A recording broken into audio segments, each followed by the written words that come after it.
हाँ, वही मिथिला निरेश जिनकी पुत्री देवी सीता है।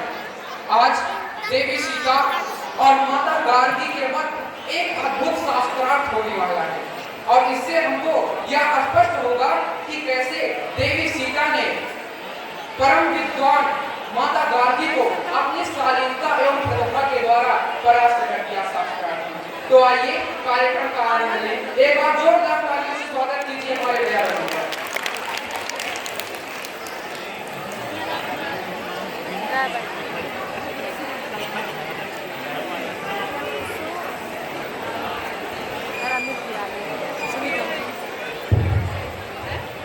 महाराज की जय हो। महाराज माता गार्गी आई नहीं आती से और जल्द से जल्द बुलाया जाए। माता गार्गी कृपया प्रस्थान करें।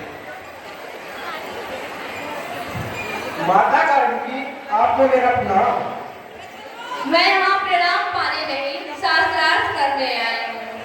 क्या यहाँ कोई ऐसा नहीं जो मेरी चुनौती को स्वीकार कर सके? क्या मिथिला में कोई ज्ञानी नहीं जो मुझे चुनौती दे सके?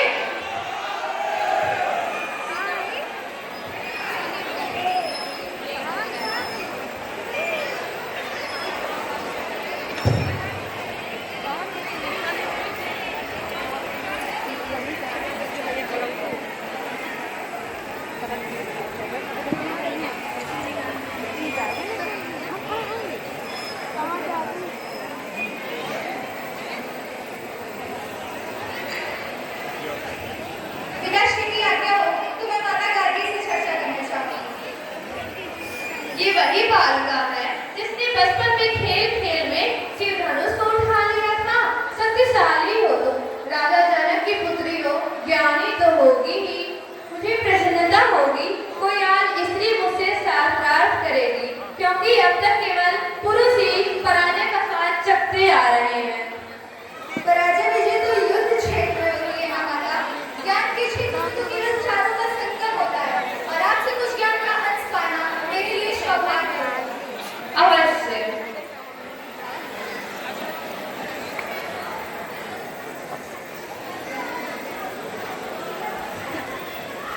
ये पुष्प के हार पहन लो सीता। कहते हैं कि एक ज्ञानी के ये लक्षण होते हैं कि वह धैर्य धीरज धरता है और शांत होता है। जब इस शास्त्रार्थ में जो भी हारने लगेगा उसका धीरज टूटने लगेगा और धीरज टूटने से शरीर में क्रोध आता है और क्रोध से पुष्प मुरझाने लगेंगे और जिसके भी कमल श्वेत पुष्प गले के मुरझाने लगेंगे वह पराजित माना जाएगा। जो आज्ञा माता, परंतु मेरा ध्यान तो केवल आपसे पुष्प ज्ञान अर्जित कर ही रहेगा।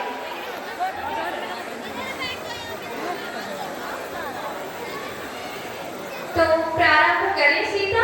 अवश्य। इस तीनों लोक में सबसे शक्तिशाली अस्त्र कौन सा है? महादेव का पशुपति अस्त्र, ब्रह्मा का ब्रह्मास्त्र या नारायण का नारायणास्त्र? करुणा। करुणा से बड़ा कोई अस्त्र नहीं होता माता। करुणा का अस्त्र? ये कौन सा अस्त्र होता है सीता? हम अस्त्र क्यों बनाते हैं माता?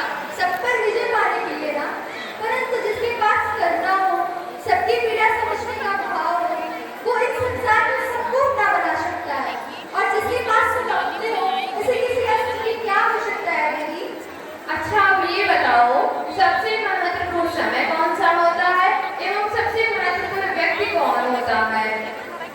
सबसे महत्वपूर्ण समय है वर्तमान, ये घड़ी, क्योंकि जो बीत गया वो लौटेगा नहीं और जो समय आया नहीं उस विषय में क्या कहना। और सबसे महत्वपूर्ण व्यक्ति वो है जो इस समय हमारे साथ है, जैसे आप मेरे लिए और मैं आपके लिए माता गार्गी। प्रकाश से भी अधिक वेग किसका होता है? मन का, जो पल भर में तीनों लोगों के पार जा सकता है। सबसे पवित्र क्या है? अग्नि, जिसका भोग करती है वह पवित्र हो जाती है। सबसे शुभ क्या है? शुभ सब शुभ कर्म, सबसे उत्तम प्रार्थना? जो दूसरे के लिए की जाए। सबसे बड़ा मित्र? विनम्रता। सबसे बड़ा शत्रु? अहंकार। सबसे सुंदर आभूषण कौन सा है? विनम्रता। सबसे बड़ा पराक्रम? जो दूसरों के लिए किया जाए। सबसे बड़ी विजय? स्वयं पर। अब मैं एक अंतिम प्रश्न पूछूंगी कि त्रिलोकों में सबसे बड़ा कौन है? नारायण, ब्रह्मा या फिर महेश? नर, ब्रह्मा, नारायण और महेश, इन सबसे ऊपर नर कैसे होगा सीता? जिस तन में करुणा हो वो ब्रह्म समान है और करुणा से ही हर शुभ बात उत्पन्न होती है। नमः तो जिसमें त्याग वो शिव जैसा और मर्यादा उसे संतुलित स्थापित करने की शक्ति देता है। तो जिसमें ये तुल्यों गुण हो वो त्रिदेव जैसा बन सकता है ना देवी। अद्भुत, अति सुंदर। मैं आशा करती हूँ कि ऐसा ही नर तुम्हें वन के रूप में मिले सीता।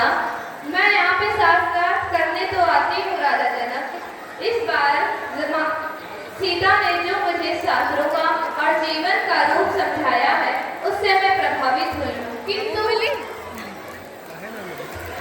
किंतु क्या बात है? मैं आपके लिए चिंता में हूँ राजन।